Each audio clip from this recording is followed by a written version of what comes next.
Bienvenue chers spectateurs.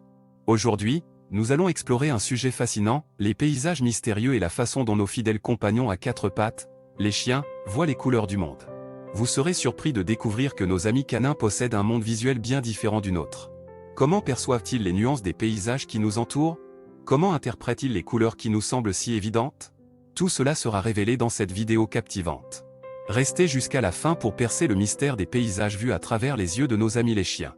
Et n'oubliez pas de vous abonner à notre chaîne, de liker la vidéo et de laisser vos commentaires. Alors, prêt à plonger dans le monde coloré des chiens? Dans cet article, nous plongerons dans le monde mystérieux de la perception des couleurs chez les chiens. Nos compagnons à quatre pattes, bien qu'ils partagent notre monde, ne le voient pas de la même manière que nous. Alors, comment les chiens perçoivent-ils les couleurs du monde qui les entoure? Pour comprendre cela, nous devons d'abord nous plonger dans la biologie des yeux canins. Les chiens ont des récepteurs de la lumière appelés cônes, qui sont responsables de la perception des couleurs.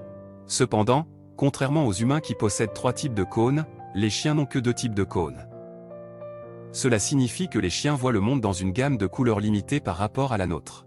Ils sont moins sensibles aux couleurs du spectre rouge et vert, et voient plutôt les teintes de bleu et de jaune avec plus de clarté. C'est pourquoi un jouet rouge peut sembler terne pour un chien, tandis qu'un jouet bleu ou jaune pourrait attirer davantage son attention. Il est également intéressant de noter que la vision des chiens est plus adaptée à la détection des mouvements et des contrastes que des détails fins. Leurs yeux sont plus sensibles aux variations de luminosité, ce qui leur permet de repérer plus facilement les mouvements rapides, comme une balle lancée ou un oiseau en plein vol. C'est pourquoi les jeux de poursuite et les activités basées sur le mouvement suscitent souvent un grand enthousiasme chez nos amis canins. Une autre particularité de la vision canine est la présence d'un tissu réfléchissant à l'arrière des yeux, appelé tapetum lucidum. Ce tissu agit comme un miroir et permet à la lumière de traverser les cellules réceptrices de la rétine une deuxième fois, améliorant ainsi la vision nocturne des chiens. C'est pourquoi ils sont si doués pour repérer les mouvements dans l'obscurité.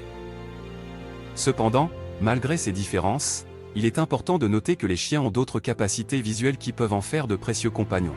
Par exemple, leur vision périphérique est bien meilleure que la nôtre, ce qui signifie qu'ils peuvent détecter des objets ou des mouvements sur les côtés sans avoir à tourner la tête.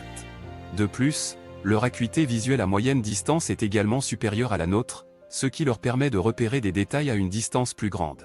En fin de compte, bien que les chiens voient le monde dans une palette de couleurs différentes de la nôtre, cela ne diminue en rien leur capacité à vivre une vie riche et épanouissante. Leur vision unique leur permet de naviguer dans leur environnement et de profiter de toutes les merveilles qu'il a à offrir. Alors, la prochaine fois que vous vous promènerez avec votre chien, prenez un moment pour apprécier la différence de perception des couleurs entre vous. Vous pouvez même essayer de voir le monde à travers les yeux de votre compagnon en utilisant des jouets ou des objets de couleur bleue ou jaune. Cela vous donnera un aperçu fascinant de la façon dont les chiens voient les couleurs du monde.